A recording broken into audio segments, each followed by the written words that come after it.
as well as, of course, any processing plant, but any factory anywhere uses fossil fuels.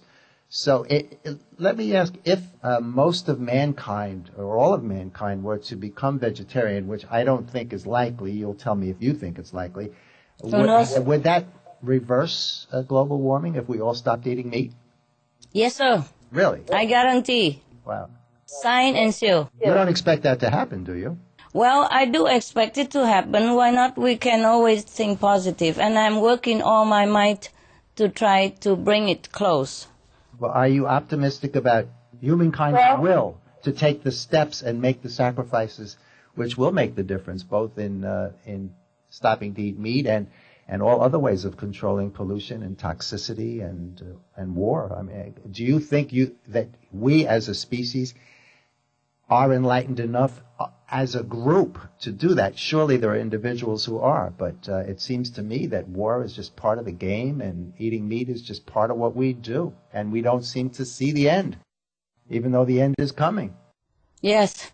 Well, I think people start to realize it's, and I hope they realize sooner than later. And we are trying our best, like we have the Supreme Master Television, to broadcast all the facts about global warming every day, scientifically and evidently. And also we have people going out and distribute flyers concerning climate change. And we also open many vegan restaurants around the world now, helping people to realize that really we don't need meat to survive, and vegan food is delicious and healthy. More than that, we cannot do, and I just hope, we have like 100 monkey effects. Like if we have enough people to be vegan, vegetarian, then the world will be in a trend, and I do really pray that the government and the media help. And by the way, I thank you for doing this because you are helping. Media like you are tremendously helpful to the people and might save lives. It's my great pleasure. First of all, I'd like you to tell us what the website is. And second, I'd like you to tell me if there is a vegan restaurant in my area. And if not, why not? I want to go there. We are open everywhere. So you look up on the Loving Hut. And the website is the suprememastertv.com. We listed not only our restaurant, but all the vegan, vegetarian around the world.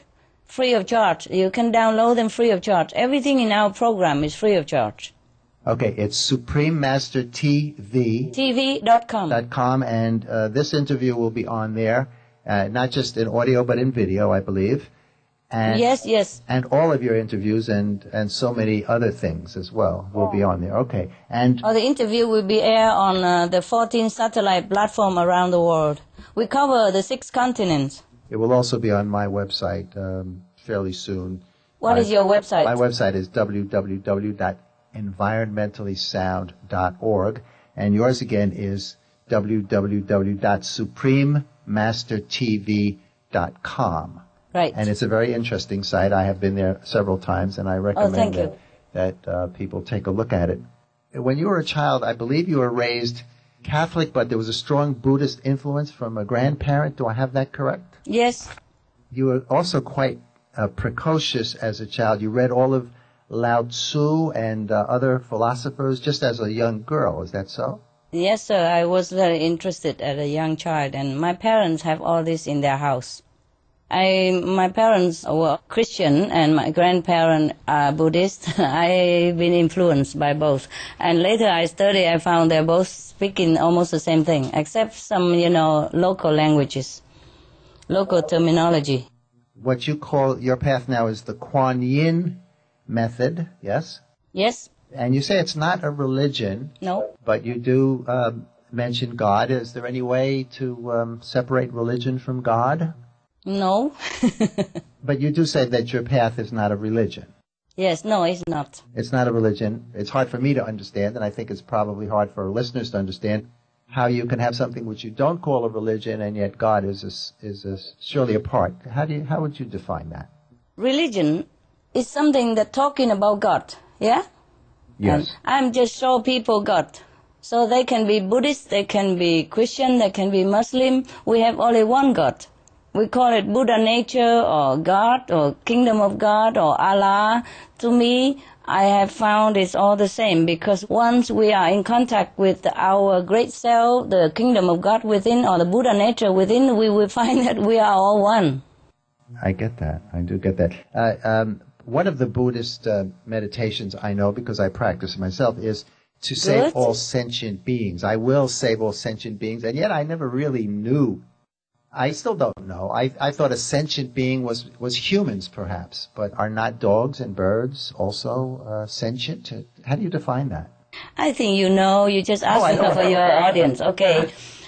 Sentient beings include all that feel. Means sentient means you can feel it, yes? And the Buddhists even include the non-sentients, so that we can protect the environment as well. Okay. It's a very big philosophy, but to conclude it, we do no harm to anyone or any others beings, be it less or more than ourselves. We do no harm to anyone that moves, at least. Anyone that had parents, let's say, as the way one that had a face. Put it, yeah. I would like to ask you quickly about Dr. James Hansen of NASA, who talked about tipping points. Can you give us about him in that? Now, what he said was a couple of years back, and at that time we already passed the tipping point, and if we do not do anything, then we will go to the point of no return. But luckily, because due to many new vegetarian people joining the vegetarian diet, and now we have delayed the point of no return a couple more years. So let me see how many years we have now. About 5 years we have now. Otherwise, we would have had like only for a few months or a year. Okay. 5 years we have until the point of no return. Yes, probably it is a very short amount of time. Okay, I'm afraid we're going to have to end it there, Supreme Master Ching Hai.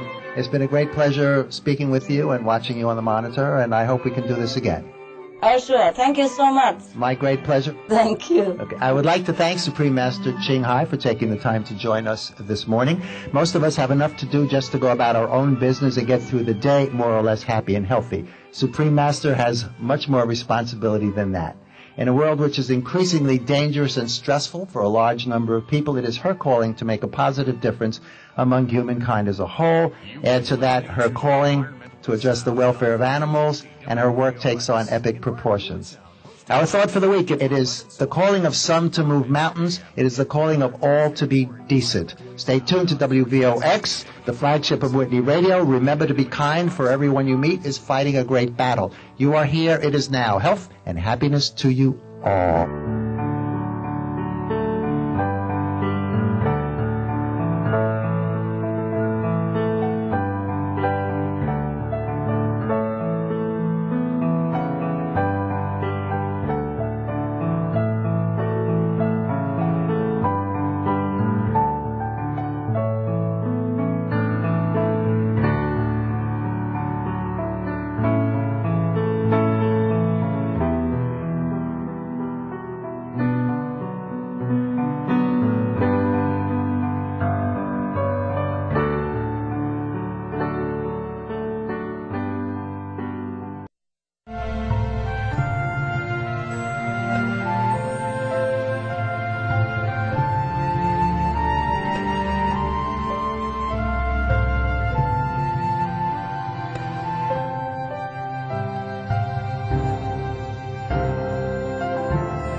Thank you for joining us on today's Words of Wisdom for the interview with Supreme Master Ching Hai by Bob Lebensold of Environmentally Sound Radio.